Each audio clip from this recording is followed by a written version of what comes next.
Dari cerobong dapur, asap berjelaga berkepul.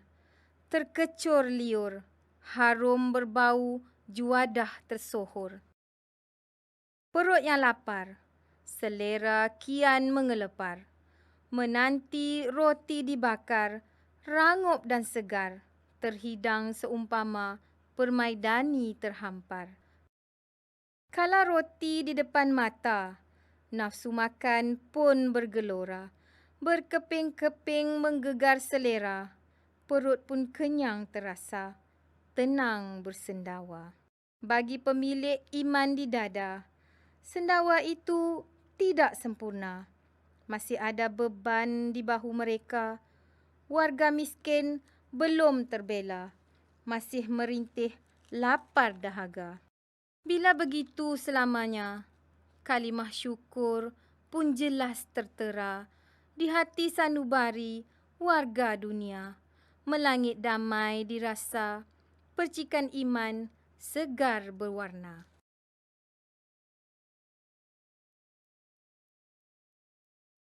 Assalamualaikum dan salam sejahtera. Okey, hari ini saya akan mengajar tentang puisi moden iaitu sajak yang bertajuk Roti karya Ahmad Syahrul Wahid. Okey, pertama sekali, sajak merupakan puisi Melayu moden yang berbentuk karangan berangkap, berbentuk bebas dan tidak terikat pada jumlah baris, perkataan sebaris, suku kata sebaris, rangkap dan rima akhir. Pembelajaran kita pada hari ini melibatkan maksud, tema dan persoalan, bentuk, unsur bunyi, gaya bahasa, nilai dan pengajaran. Kita lihat kepada sajak roti. Dari cerobong dapur asap berjelaga berkepul, terkecur liur, harum berbau juadah tersohor. Perut yang lapar, selera kian menggelepar, menanti roti dibakar, rangup dan segar, terhidang seumpama permaidani terhampar. Kalau roti di depan mata, nafsu makan pun bergelora. Berkeping-keping menggegar selera, perut pun kenyang terasa, tenang bersendawa. Bagi pemilik iman di dada, sendawa itu tidak sempurna. Masih ada beban di bahu mereka. Warga miskin belum terbela, masih merintih lapar dahaga. Bila begitu selamanya, kalimah syukur pun jelas tertera. Di hati sanubari warga dunia, melangit damai dirasa, percikan iman segar berwarna. Okey, seterusnya kita lihat kepada maksud sajak roti tersebut. Okey, rangkap yang pertama membawa maksud roti yang dibuat di dapur membangkitkan selera. Selera tersebut bangkit kerana baunya yang harum. Rangkap yang kedua, perut bertambah lapar kerana menunggu roti yang siap dibakar. Rangkap yang ketiga membawa maksud perut akan menjadi kenyang apabila kita memakan roti yang telah siap dibakar.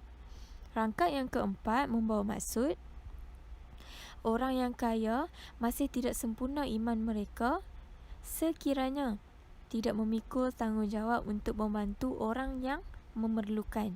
Rangkap yang terakhir iaitu rangkap yang kelima membawa maksud sekiranya seseorang itu beriman, maka dia harus bersyukur dengan nikmat dan kemewahan yang diperoleh. Okey, seterusnya kita lihat kepada kosakata yang terdapat dalam sajak roti.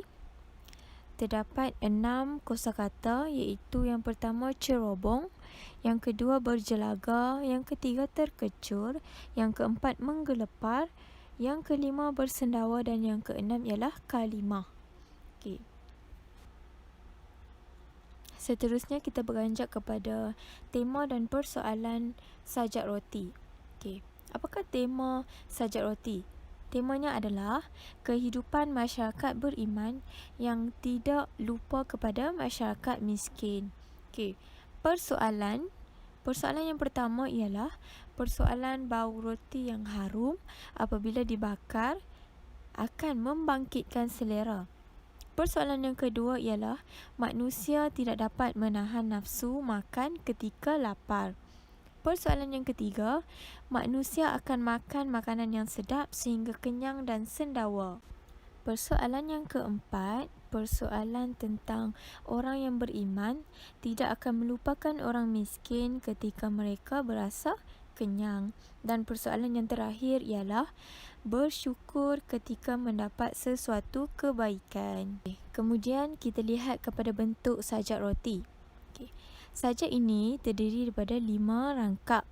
Bilangan baris pada setiap rangkap adalah tidak sama. Rangkap yang pertama mempunyai 4 baris, manakala rangkap yang kedua, rangkap ketiga, rangkap keempat dan rangkap kelima mempunyai 5 baris.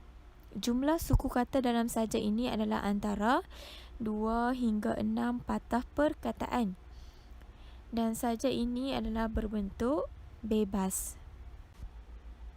Seterusnya kita lihat kepada unsur bunyi dan gaya bahasa yang terdapat dalam sajak roti. Unsur bunyi yang pertama ialah asonansi. Contohnya, selera kian menggelepar, iaitu pengulangan vokal A. Unsur bunyi yang kedua ialah aliterasi. Contohnya, bila begitu selamanya, iaitu pengulangan konsonan B. Seterusnya kita lihat kepada gaya bahasa. Gaya bahasa yang pertama ialah hyperbola.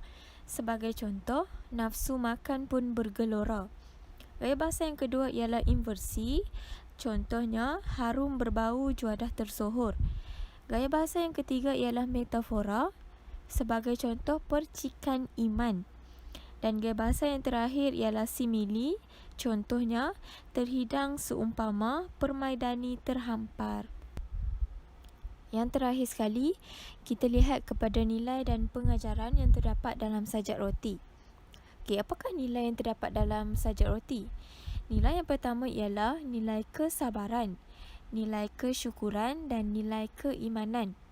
Manakala pengajaran yang terdapat dalam sajak roti ialah kita hendaklah bersabar ketika menunggu untuk mendapatkan sesuatu. Pengajaran yang kedua, kita mestilah bersyukur dengan nikmat kurniaan Tuhan. Dan yang terakhir, kita haruslah melatih diri agar menjadi orang yang beriman. Setakat ini sahaja pengajaran pada hari ini. Sekian, terima kasih.